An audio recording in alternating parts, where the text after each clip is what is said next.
3। Good morning students, the SKN international senior secondary school Begu की online classes में आज आपका हार्दिक स्वागत है। क्लास 12 में चैप्टर मैट्रिक्स के बारे में आज हम चर्चा करेंगे। वैसे तो मैट्रिक्स के बारे में हमने 4 या 5 6 वीडियो आपको शेयर कर दिए गए हैं, फिर भी नेक्स्ट जो वीडियो आ रहा है उसके अंदर आज अपन गुणन संक्रिया के बारे में यानी मल्टीप्लाई जो ऑपरेशंस है उसके बारे में पढ़ेंगे। यानी इस यूनिट में जो अपना नेक्स्ट यूनिट आएगा 3.2, इस यूनिट में अपने दो ही एक्सरसाइज है 3.1 और 3.2। ठीक है, 3.2 को अच्छे से समझने के लिए सबसे पहले तो हमें 2 मैट्रिक्स को ऐड करना आना चाहिए, जो मैंने आपको पिछले वीडियो में बता दिया। फिर अपने पास 2 मैट्रिक्स है, उनको क्या करना, घटाना आना चाहिए, लेस करवाना आना चाहिए। उसके क्रॉसपोंडिंग एलिमेंट्स में से क्रॉसपोंडिंग एलिमेंट्स कैसे घटते हैं इनके बारे में हमें जानकारी होनी चाहिए। अब नेक्स्ट अपने पास आएगा मल्टीप्लिकेशंस, यानी कि हम क्या करेंगे, 2 मैट्रिक्स को मल्टीप्लाई करवाएंगे। और ये ही अपने पास 3.2 एक्सरसाइज में एक बहुत ज्यादा इंपॉर्टेंट टॉपिक, यानी सबसे ज्यादा इसी ऑपरेशन के बारे में स्टडी करेंगे। तो आप सबसे पहले 2 मैट्रिक्स को मल्टीप्लाई करवाना अच्छे से सीख जाना, फिर आपको 3.2 जो एक्सरसाइज है वो अच्छे से समझ में आ जाएगी। देखो सबसे पहले मैं बात करता हूं कि मेरे पास 2 मैट्रिक्स है। भाई एक तो मैट्रिक्स A है, ठीक है, जिसको मैंने ऐसे रिप्रेजेंट कर दिया कि Aij, ठीक है, ये A मैट्रिक्स का एलिमेंट्स हो गया और उसका मैंने ऑर्डर ले लिया ऐसे m क्रॉस p। ओके, दूसरी मैंने मैट्रिक्स ली ऐसे मैट्रिक्स B, यानी ये 2 मैट्रिक्स है मेरे पास। ओके, जिसका एलिमेंट्स मैंने ऐसे राइट कर दिया Bij, ठीक है, वो मैंने ऐसे ले लिया कि p into n ऑर्डर का। ओके, अब ये 2 मैट्रिक्स हो गई। अपन को क्या चेक करना है कि 2 मैट्रिक्स को अपन मल्टीप्लाई कौन सी कंडीशन में करवा पाएंगे। ठीक है, तो पहले स्टेप से मैंने आपको ये कहा था पिछले वीडियो में कि आप यदि 2 मैट्रिक्स को मल्टीप्लाई करवा रहे हो तो सबसे पहले हमें क्या चेक करना है कि 2 मैट्रिक्स का जो ऑर्डर है वो चेक करना है। ठीक है, अब मैट्रिक्स A और मैट्रिक्स B इन दोनों को मैं मल्टीप्लाई करवाऊंगा, तो पहली कंडीशन क्या होनी चाहिए कि फर्स्ट मैट्रिक्स जो है अपने पास उसमें नंबर ऑफ कॉलम्स यानी कि स्तंभों की संख्या, और सेकंड जो मैट्रिक्स है उसके अंदर अपन को क्या, नंबर ऑफ क्या, रो यानी कि पंक्तियों की संख्या, ये दोनों क्या होने चाहिए, इक्वल होने चाहिए। यानी फर्स्ट जो मैट्रिक्स है उसमें नंबर ऑफ कॉलम्स यानी स्तंभों की संख्या, और सेकंड जो मैट्रिक्स है उसके अंदर नंबर ऑफ रो यानी पंक्तियों की संख्या, यदि ये दोनों इक्वल है, ठीक है, यानी फर्स्ट पंक्ति जो फर्स्ट मैट्रिक्स है उसमें नंबर ऑफ कॉलम्स और सेकंड मैट्रिक्स है उसमें number of row are equal, तभी आप क्या करा पाओगे, ए मैट्रिक्स को बी मैट्रिक्स से गुणा करा पाओगे, यानी उनको मल्टीप्लाई करवा पाओगे। और इनका जो ऑर्डर होगा, यानी जैसे ही मैं ए मैट्रिक्स को बी मैट्रिक्स से मल्टीप्लाई कराऊंगा तो रिजल्ट में मेरे को एक मैट्रिक्स प्राप्त होगा। ठीक है, उसमें क्या होंगे, एलिमेंट्स होंगे यानी अवयव होंगे, उसका जो ऑर्डर होगा वो ऑर्डर क्या होगा, इधर देखिएगा, फर्स्ट पंक्ति जो अपने पास पहली जो मैट्रिक्स थी A, ठीक है, उसके अंदर हमने क्या किया था, नंबर ऑफ कॉलम्स, और सेकंड जो मैट्रिक्स थी उसके अंदर हमने क्या किया था, नंबर ऑफ रो, ये इक्वल होने चाहिए, तो इनको उठा देंगे तो अपने पास क्या प्राप्त हो जाएगा, जो मैट्रिक्स A थी उसमें तो नंबर ऑफ रो और मैट्रिक्स B का नंबर ऑफ कॉलम्स, ये क्या बन जाएगा, इसका ऑर्डर बन जाएगा। ठीक है, अब मल्टीप्लाई करना सिखा रहा हूं मैं। जैसे कोई एग्जांपल ले लूं मैं कि मेरे पास कोई A मैट्रिक्स है। ओके, जैसे मैंने एग्जांपल के रूप में आपको बताया 0 1 2 और 3, अच्छे से समझना ताकि इजीली समझ में आ जाए। और B मैट्रिक्स मेरे पास है, जैसे B मैट्रिक्स इज इक्वल, जैसे मैंने कोई भी एलिमेंट्स राइट कर दिए कि 4 राइट कर दिया या और यहां 2 राइट कर दिया, यहां -1 और यहां फिर मैंने 3 राइट कर दिया। ठीक है, अब मैं क्या करवाना चाहता हूं, इन 2 मैट्रिक्स को मल्टीप्लाई करवाना चाहता हूं। तो पहला स्टेप हम चेक करेंगे कि जो फर्स्ट मैट्रिक्स है उसको यदि हम सेकंड मैट्रिक्स से मल्टीप्लाई करवा रहे हैं तो पहले तो इनके ऑर्डरों पर अपना विशेष क्या करेंगे, ध्यान रखेंगे, यानी इसका ऑर्डर निकालेंगे अपन।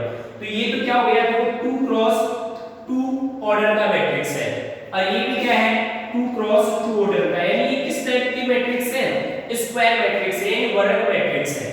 अब मैं जब भी इनको गुणा करवाऊंगा तो पहली कंडीशन मैंने आपको ये बताई कि ये तभी गुणा हो पाएंगे, यानी इनका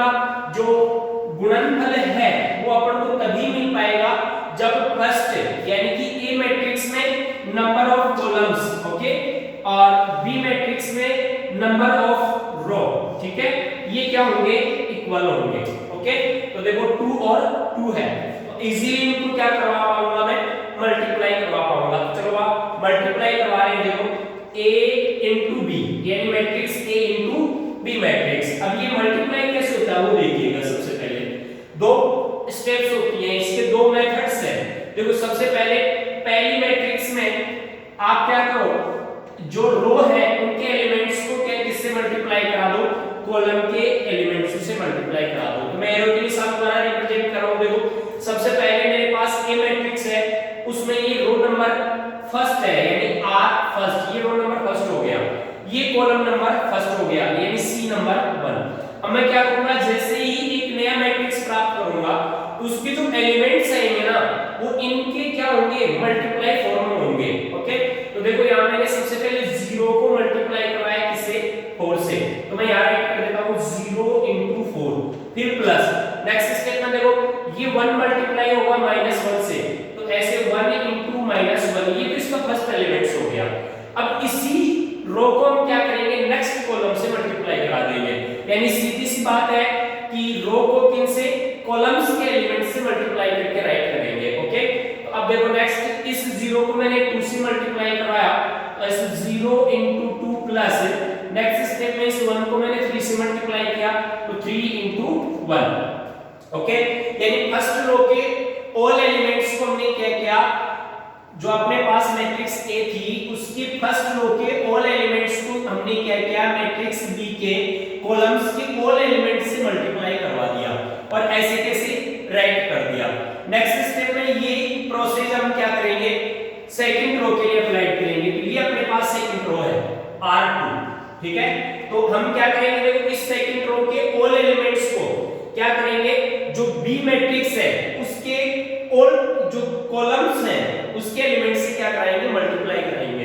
तो देखो 2 into 4 ऐसे 2 into 4 प्लस 3 into -1, तो 3 into -1, ठीक है। नेक्स्ट स्टेप में इसी सेकंड रो के एलिमेंट्स को सेकंड कॉलम के एलिमेंट्स से मल्टीप्लाई करवा दो, यानी कि दूसरी पंक्ति के अवयवों को दूसरे कॉलम के अवयव से गुणा करवा रहा हूं। तो देखो 2 into 2 ऐसे 2 into 2 प्लस 3 into 3, ये लो 3 into 3, ये अपने पास क्या हो गया, A मैट्रिक्स और B मैट्रिक्स का गुणनफल हो गया। अब आप इनको क्या करेंगे, सॉल्व कर लेंगे। तो देखो दिस इंप्लाइज अपने पास रिजल्ट में क्या मिलेगा, 0 into 4 तो क्या हो गया 0 और 1 into -1 क्या हो गया -1, तो सीधी सी बात है 4 में से -1 गया तो क्या आ गया 3 आ गया। ओके, नेक्स्ट स्टेप में देखो 0 को 2 से मल्टीप्लाई किया तो ये 0 हो गया और 3 को 1 से मल्टीप्लाई किया तो 3 हो गया, तो ये 3 आ गया। ओके, आगे का स्टेप देखो 2 into 4 का मतलब 8 बन गया और यहाँ 3 into -1 इसका मतलब माइनस का 3 हो गया, तो इस 8 में से -3 गया तो क्या आ गया 5 आ गया। ओके, नेक्स्ट स्टेप देखो 2 into 2 is equal 4 हो गया और 3 into 3 is equal 9 हो गया, तो 4 plus 9 यानी कि हमने क्या किया 9 में 4 को ऐड किया, 9 plus 4 बराबर कितना हो गया 13 यानी कि 13 आ गया। अब ये भी क्या हो गया 2 क्रॉस 2 ऑर्डर का अपने पास एक नया मैट्रिक्स प्राप्त हुआ, यानी कि A मैट्रिक्स को हमने क्या किया B मैट्रिक्स से मल्टीप्लाई किया, तो मल्टीप्लाई करने पर अपने पास रिजल्ट क्या प्राप्त हुआ, ये रिजल्ट प्राप्त हुआ। ठीक है, इसी प्रकार से हम क्या करेंगे 2 मैट्रिक्स को इजीली तरीके से हम क्या करवा सकते हैं मल्टीप्लाई करवा सकते हैं। कैसे, रो को क्या करेंगे कॉलम्स के एलिमेंट से मल्टीप्लाई करवा देंगे। अब अपने पास कोई दो ऐसे मैट्रिक्स को जिनका ऑर्डर सेम ना हो, भाई यहां तो मैंने एग्जांपल दिया कि भाई सर 2 into 2 क्रॉस ऑर्डर का क्या था एक मैट्रिक्स था। अब अपन ऐसा मैट्रिक्स ले लेते हैं जिनके ऑर्डर सेम ना हो। देखिएगा इधर सबसे पहले मैंने ए मैट्रिक्स लिया, ठीक है, ए मैट्रिक्स के कोई भी एलिमेंट्स राइट कर देता हूं मैं ऐसे। पहले तो ये चेक करेंगे कि क्या अपन उनको मल्टीप्लाई करवा सकते हैं या नहीं करवा सकते। इसके लिए हमें पहली कंडीशन को पूरा करना पड़ेगा। देखो ए मैट्रिक्स है मेरे पास, मैंने कोई भी ऑर्डर ले लिया ऐसे कि 1 2 एंड 3, ठीक है, या राइट कर दिया 0 4 और 5, ये मैट्रिक्स है। ओके, जो क्या है ऐसे मैंने राइट कर दिया। देखो 2 क्रॉस 3 ऑर्डर का है। नेक्स्ट स्टेप देखिएगा, मेरे पास दूसरा मैट्रिक्स है बी मैट्रिक्स। ओके, मैंने ऐसे राइट कर दिया कि 0 1 2, ओके, और यहां राइट कर दिया 2 3 और 4। ये मैट्रिक्स हो गया। ये क्या हो गया? 3 क्रॉस 2 ऑर्डर का हो गया। अब दोनों मैट्रिक्सेस हैं जिनके ऑर्डर क्या है? अलग अलग है। इसका ऑर्डर भी अलग है, इसका ऑर्डर भी अलग है। अब मैंने कहा था कि टू मैट्रिक्स को मल्टीप्लाई कराएंगे तो पहला स्टेप क्या होना चाहिए? फर्स्ट जो मैट्रिक्स में है उसमें नंबर ऑफ कॉलम्स यहां क्या है? 3, और सेकंड मैट्रिक्स में नंबर ऑफ रो, ये देखो नंबर ऑफ रो 3, ये इक्वल होने चाहिए। ओके, ये इक्वल होते ही हम क्या कर सकते हैं? टू मैट्रिक्स को मल्टीप्लाई करवा सकते हैं। यानी फर्स्ट जो अपने पास मैट्रिक्स है उसमें तो नंबर ऑफ कॉलम्स और सेकंड मैट्रिक्स का नंबर ऑफ रो इक्वल है, यानी कि पहली मैट्रिक्स में जो अपने पास क्या है? स्तंभों की संख्या, और दूसरी मैट्रिक्स में पंक्तियों की संख्या यदि बराबर है तो उन दो मैट्रिक्स को हम इजीली क्या करा सकते हैं? मल्टीप्लाई करवा सकते हैं। चलो आप मल्टीप्लाई करवा रहा हूं मैं, इधर देखिएगा। इसमें तो मैंने ये कहा था एरो का निशान लगा के रो और कॉलम्स ऐसे मल्टीप्लाई करवाया जाता है, ठीक है। अपन को ऑर्डर का भी पता चल गया कि यहां से a into b, यानी मैट्रिक्स a को b से मल्टीप्लाई करेंगे तो उसका जो ऑर्डर आएगा वो क्या होगा? 2 क्रॉस 2 होगा। ओके, तो इधर देखिएगा a डॉट b, यानी कि a मैट्रिक्स को मैंने b मैट्रिक्स से मल्टीप्लाई करवाया, ठीक है।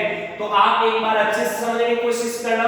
देखो मैंने क्या किया, ये फर्स्ट रो है, इसके ऑल एलिमेंट्स को क्या करूंगा? कॉलम के ऑल एलिमेंट्स से मल्टीप्लाई कराऊंगा, ठीक है। ये तो हो जाएगा इसका फर्स्ट एलिमेंट्स। फिर इसी फर्स्ट रो के ऑल एलिमेंट्स को सेकंड कॉलम के ऑल एलिमेंट्स से मल्टीप्लाई कराऊंगा, ये इसका सेकंड एलिमेंट्स बन जाएगा। तो देखो सबसे पहले इस 1 को मैंने 0 से मल्टीप्लाई किया, ऐसे 0 into 1, फिर प्लस, फिर इस 2 को मैंने 1 से मल्टीप्लाई किया 2 into 1, फिर प्लस, फिर मैंने इस 3 को 2 से मल्टीप्लाई करा दिया, ऐसे 3 into 2। यानी फर्स्ट रो के ऑल एलिमेंट्स को, ये रो नंबर फर्स्ट है, इसके ऑल एलिमेंट्स को कॉलम नंबर फर्स्ट के ऑल एलिमेंट्स से मल्टीप्लाई करा दिया। ओके, अब नेक्स्ट स्टेप में इस रो नंबर फर्स्ट के ऑल एलिमेंट्स को कॉलम नंबर सेकंड के ऑल एलिमेंट्स से मल्टीप्लाई कराओ। देखो यहां 1 into किससे होगा? 2 से, तो ये लो 1 into 2, ओके। यानी मैंने क्या किया? फर्स्ट रो के एलिमेंट्स को पहले तो कॉलम नंबर फर्स्ट के एलिमेंट से मल्टीप्लाई किया, ऐसे कैसे राइट कर दिया। फिर रो नंबर फर्स्ट के ऑल एलिमेंट्स को कॉलम नंबर सेकंड के ऑल एलिमेंट से मल्टीप्लाई करवाया, तो देखो क्या हो गया? 1 into 2 क्या हो गया? 2 प्लस, फिर 2 into 3 क्या हो गया? 2 into 3, फिर प्लस, फिर 3 into 4, ये लो 3 into 4, ये इसके एलिमेंट्स होंगे। ओके, अब आगे का स्टेप देखो आप, नेक्स्ट स्टेप में अब हम चलते हैं सेकंड रो में। तो सेकंड रो ये है अपने पास, तो सेकंड रो के ऑल एलिमेंट्स क्या होंगे? बी मैट्रिक्स के कॉलम C1 के ऑल एलिमेंट से मल्टीप्लाई होंगे, फिर कॉलम नंबर C2 के ऑल एलिमेंट से मल्टीप्लाई होंगे। तो देखो 0 into 0, यानी कि 0 into 0, प्लस नेक्स्ट स्टेप में 4 into 1, तो 4 into 1, प्लस नेक्स्ट स्टेप देखो 5 into 2, तो ये लो 5 into 2। ओके, ये row number second column number first के ऑल एलिमेंट से मल्टीप्लाई हो गया। अब रो नंबर सेकंड पे कॉलम नंबर सेकंड के ऑल एलिमेंट से मल्टीप्लाई होगा, तो देखो ये 0 है ऐसे कैसे, तो 0 into 2, ठीक है, फिर प्लस, फिर देखो 4 into 3, फिर प्लस, फिर देखो 5 into 4, 5 into 4, ये लो मैंने मल्टीप्लाई करवा दिया। यानी सीधी सी बात है, देखो गुणा करना अच्छे से समझ लेना बेटे, क्यों? क्योंकि इस यूनिट में जो 3.2 आएगा उसके अंदर अधिकांश अपने पास जो भी ऑपरेशंस आएंगे वो मल्टीप्लाई आएंगे, यानी केवल गुणा करना। यानी इसमें अपने को 3 ऑपरेशन ज्यादा देखने को मिलेंगे, एक तो प्लस करना, एक माइनस करना और एक मल्टीप्लाई करना। ओके, तो नेक्स्ट स्टेप में मैंने क्या किया? इनको सोल्व किया, तो रिजल्ट क्या है? देखो AB इज इक्वल, देखो यहाँ 0 तो ये बन गया, ये 2 ऐसे कैसे रहा? ये 6 हो गया, तो 2 + 6 क्या हुआ? 8 बन गया। ओके, नेक्स्ट स्टेप में देखो 2 तो ये हुआ, 6 ये हो गया, 2 + 6 कितना हुआ? 8, 8 प्लस कितना हो गया? 12 यानी 20, तो ये 20 बन गया। फिर देखो ये तो 0 हो गया, फिर ये क्या हो गया 4 और ये कितना हो गया 10 यानी 14, तो ये 14 आ गया। फिर देखो ये तो 0 बढ़ गया, ये 12 हुआ और ये कितना हो गया 20 प्लस 12 कितना हुआ भाई 32। ठीक है, तो ये अपने पास क्या हो गया रिजल्ट आ गया। अब इसका ऑर्डर भी अपन यदि चेक करना चाहिए तो क्या हो गया 2 क्रॉस 2 इसका ऑर्डर आ गया। यानी सीधी सी बात ये हो गई कि अपन यदि 2 मैट्रिक्स को मल्टीप्लाई कराना चाहे तो हमें क्या करना है, सबसे पहले जो फर्स्ट मैट्रिक्स है उसका क्या करना है, नंबर ऑफ कॉलम्स चेक करना है क्या है, उसके पश्चात जिस मैट्रिक्स से आप मल्टीप्लाई करा रहे हो उसके नंबर ऑफ क्या रो वो चेक करना है। यदि ये इक्वल है यानी पहली मैट्रिक्स में जो स्तंभों की संख्या है वो दूसरी मैट्रिक्स की क्या पंक्तियों की संख्या के बराबर आ जाए तो उन दोनों मैट्रिक्स को मल्टीप्लाई किया जा सकता है। कैसे कि पंक्तियों के ऑल एलिमेंट्स को क्या किया जाता है, कॉलम्स के ऑल एलिमेंट्स से मल्टीप्लाई किया जाता है। ठीक है, तो आप ये विशेष ध्यान रखेंगे कि यदि दो मैट्रिक्स को हम गुणा करवा रहे हैं तो अपने पास पहली कंडीशन क्या होनी चाहिए कि जो फर्स्ट मैट्रिक्स है उसमें नंबर ऑफ कॉलम्स और सेकंड मैट्रिक्स है उसमें number of row are equal, यानी वो क्या होने चाहिए बराबर होने चाहिए। तो ये आप दो मैट्रिक्स को क्या करा पाओगे, गुणा करवा पाएंगे। ठीक है, अब अपना नेक्स्ट जो पॉइंट आता है इसमें से आता है अदिश गुणन, यानी कि हम स्केलर मल्टीप्लिकेशन की बात करेंगे। तो यहां देखिएगा इसी बात को मैं थोड़ा सा समझाने की कोशिश कर रहा हूं।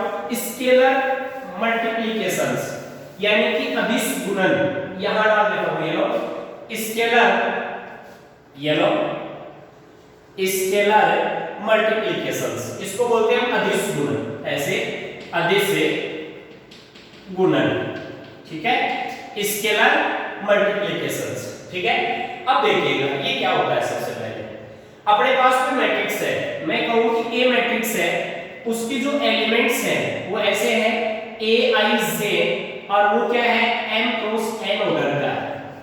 यदि आप किसी भी मैट्रिक्स के ऑल एलिमेंट्स को क्या कर दो, इधर देखना अशून्य अदिश संख्या, ठीक है, यानी ये हो गया non zero scalar, non zero scalar number. ठीक है, ये लो स्केलर नंबर, इससे क्या कर दो मल्टीप्लाई करवा दो। ठीक है, तो उसे हम क्या कहते हैं स्केलर मल्टीप्लिकेशंस कहते हैं, यानी अदिश गुणन। यानी कि आपके पास यदि कोई मैट्रिक्स है उस मैट्रिक्स को आप क्या कर दो अशून्य अदिश संख्या से, यानी किसी भी शून्य को छोड़ करके किसी भी नंबर से मल्टीप्लाई करा दो। अशून्य संख्या, अशून्य का मतलब है शून्य को ड्रॉप कर दो यानी शून्य को छोड़ दो, उसके अलावा किसी भी संख्या से आप क्या करा दो गुणा करवा दो। ठीक है, यानी नॉन जीरो स्केलर नंबर यानी अशून्य संख्या से मल्टीप्लाई कराओ। अब मान लेता हूं मैं शून्य संख्या जैसे n है तो मैंने क्या किया इसको n से मल्टीप्लाई किया, तो n into a matrix is equal n into ऐसे देखो a i j m cross n। Okay, तो रिजल्ट क्या मिलेगा मेरे पास, दिस इंप्लाइज रिजल्ट ऐसे मिलेगा n a इज इक्वल ऐसे n into a i j m cross n, यानी सीधी सी बात हुई कि उस मैट्रिक्स का जो ऑल एलिमेंट्स होंगे ना वो किससे मल्टीप्लाई होंगे n, यानी ये n क्या है यहाँ नॉन जीरो स्केलर नंबर है, यानी अशून्य संख्या है, यानी जीरो नहीं होना चाहिए, जीरो के अलावा आप किसी भी नंबर से मल्टीप्लाई करा दो। मेरा कहने का मतलब आप समझ पा रहे होंगे। फॉर द एग्जांपल मैं एग्जांपल द्वारा आपको समझा रहा हूं, इधर देखिएगा एक बार। जैसे मैंने क्या किया इसी के बारे में चर्चा कर रहा हूं मैं, स्केलर मल्टीप्लिकेशन के बारे में यानी अदिश गुणन के बारे में चर्चा कर रहा हूं। ओके, मैंने क्या किया एक मैट्रिक्स ली जैसे ए मैट्रिक्स, इधर देखिएगा जैसे 1 2 और 3, यहां दिया 4 5 और 6, ये क्या हो गया एक मैट्रिक्स है। ओके, इसका ऑर्डर क्या है 2 क्रॉस 3 ऑर्डर है। ओके, यानी इसमें 2 तो क्या है रो नंबर फर्स्ट, ये हो गया रो नंबर सेकंड, यानी कि 2 तो इसमें रो है और 3 इसमें क्या है कॉलम्स है, इसलिए इसका ऑर्डर 2 क्रॉस 3 हो गया। अब मैं क्या करना चाहता हूं, देखो इस स्केलर मल्टीप्लिकेशन की बात करता हूं, यानी अदिश, इधर देखिएगा अदिश गुणन, यानी कि अदिश गुणन क्या कहलाता है, स्केलर मल्टीप्लिकेशन क्या होता है। तो आप क्या करो यदि इस मैट्रिक्स को किसी भी क्या नॉन जीरो का मतलब होता है अशून्य संख्या, तो नॉन जीरो स्केलर नंबर से गुणा करवा दो, मल्टीप्लाई करवा दो। जैसे मैंने क्या किया, नॉन जीरो का मतलब जीरो को छोड़ करके किसी भी नंबर से मल्टीप्लाई करा दो, सीधी सीधी बात, ठीक है। तो मैंने जीरो को छोड़ दिया, ठीक है। इसी को मैंने जैसे 3 से मल्टीप्लाई करवा दिया, तो 3 into a is equal, ठीक है। क्या हो गया, 3 into a is equal, इसके ऑल एलिमेंट्स 3 से मल्टीप्लाई हो जाएंगे। तो देखो 3 into a, 3 into 1 is equal 3, 3 into 2 is equal 6 और 3 into 3 is equal 9। ऐसे 3 into 4 is equal 12 है, 3 into 5 is equal 15 और 3 into 6 is equal 18। ये क्या हो गया, 2 क्रॉस 3 ऑर्डर का मैट्रिक्स हो गया। इसी को हम क्या कहते हैं, स्केलर मल्टीप्लिकेशंस कहते हैं, यानी अदिश गुणन कहते हैं। यानी सीधी सी बात है कि यदि आपके पास कोई मैट्रिक्स A है, उस मैट्रिक्स के ऑल एलिमेंट्स को आप क्या कर दो, किसी भी जीरो को छोड़ करके किसी भी नंबर से गुणा करवा देते हो, तो उसे हम क्या कहते हैं, अदिश गुणन कहते हैं। यानी मैट्रिक्स के ऑल एलिमेंट्स क्या हो जाएंगे, उस अशून्य संख्या से गुणा हो जाएंगे, ठीक है। तो ये अपने पास किसके बारे में जिक्र हो गया, स्केलर मल्टीप्लिकेशन के बारे में, यानी अदिश गुणनफल के बारे में जिक्र हो गया। अब नेक्स्ट पॉइंट आता है अपने पास, क्या मैट्रिक्स जो होती है उन पर प्रॉपर्टीज, किसके लिए, एडिशन के लिए। तो मैं ऐसे कैसे एक बार राइट कर रहा हूं, देखो मैट्रिक्स पर एडिशन की जो प्रॉपर्टीज है, यानी प्रॉपर्टी ऑफ मैट्रिक्स एडिशन, ठीक है।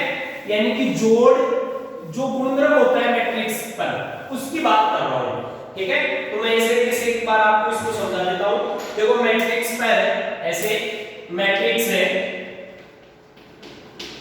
योग गुणधर्म है, योग है गुणधर्म, इसकी बात कर रहा हूं। यानी कि प्रॉपर्टीज ऑफ मैट्रिक्स है, एडिशन, ये लो, ठीक है। मैट्रिक्स योग गुणधर्म की बात कर रहा हूं मैं, यानी मैट्रिक्स में जो योग की गुणधर्म होते हैं ना, उनकी बात करता हूं। यानी प्रॉपर्टीज ऑफ मैट्रिक्स एडिशन, ठीक है। यानी एडिशन से समझे तो इसमें पहली प्रॉपर्टी आ रही है, देखो फर्स्ट जो प्रॉपर्टी है उसके बारे में इसमें चर्चा की है, किसके बारे में, क्रम विनिमयता के बारे में, क्रम विनिमयता, इसके बारे में अच्छे से समझना है एक बार, विनिमयता, ओके। इसको बोलते हैं हम commutative property, you know commutative property, ठीक है, ये लो कॉमेटेटिव प्रॉपर्टी, इसके बारे में चर्चा करेंगे, ठीक है। ये कॉमेटेटिव प्रॉपर्टी क्या है, देखो सबसे पहले हम टू मैट्रिक्स में यदि कॉमेटेटिव प्रॉपर्टी अप्लाइड करें, किसके लिए, एडिशन यानी योग के लिए, ठीक है। यानी ये क्या कह रहा है, देखो मैट्रिक्स योग गुणधर्म, यानी मैट्रिक्सों का योग करने का जो प्रॉपर्टीज है गुणधर्म, उसके बारे में चर्चा करेंगे। तो पहली प्रॉपर्टी इसने क्या बताई, क्रम विनिमयता, ठीक है, जिसको अपन क्या बोलते हैं, कॉमेटेटिव प्रॉपर्टी। आपके पास जैसे टू मैट्रिक्स है, मैंने कहा ए मैट्रिक्स है मेरे पास A, ठीक है, जिसका एलिमेंट्स ऐसे है Aij और उसका ऑर्डर है m cross n, okay. B matrix मेरे पास इस प्रकार से है, बी मैट्रिक्स जिसका एलिमेंट्स है Bij, जो भी m क्रॉस n ऑर्डर का है, ठीक है। अब मैं ये टू मैट्रिक्स में क्या करना चाहता हूं, क्रम विनिमयता का नियम लागू होता है या नहीं होता है, यानी कॉमेटेटिव प्रॉपर्टी को ये फॉलो करता है या नहीं करता, इसकी जांच करना चाहता हूं, ठीक है।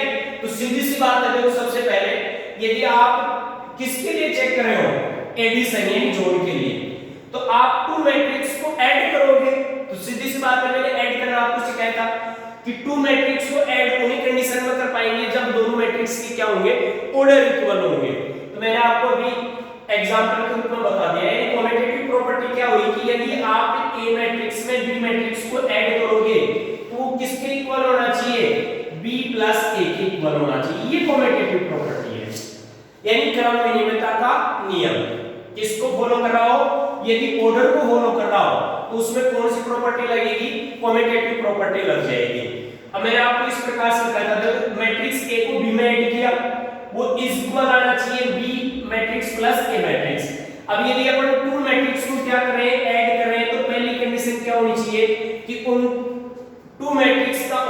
होना चाहिए, इक्वल होना चाहिए। तो मैंने यहाँ क्या लिया, m cross n, m cross n।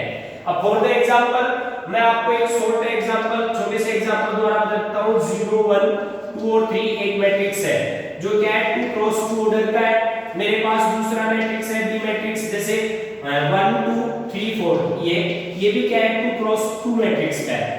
अब अपन चेक करते हैं कि कॉम्यूटेटिव प्रॉपर्टी को फॉलो करता है या नहीं करता है। तो पहले आप a प्लस b यानी मैट्रिक्स a में मैट्रिक्स b को ऐड करो। तो a plus b is equal, इधर देखो मैंने ऐड करना सिखाया था कि जब भी अपन टू मैट्रिक्स को ऐड करते हैं तो फर्स्ट स्टेप उनका ऑर्डर इक्वल होना चाहिए, बिल्कुल इक्वल है। इसके क्रॉसबॉन्डिंग एलिमेंट्स को क्रॉसबॉन्डिंग एलिमेंट्स में क्या किया जाता है, ऐड किया जाता है। तो 0 प्लस 1 क्या हो गया 1, 1 प्लस 2 क्या हो गया 3, 2 प्लस 3 क्या हो गया 5 और 3 प्लस 4 क्या हो गया 7। ये तो क्या हो गया a प्लस b जो क्या हुआ 2 क्रॉस 3 और सॉरी 2 क्रॉस 2 ऑर्डर का हो गया।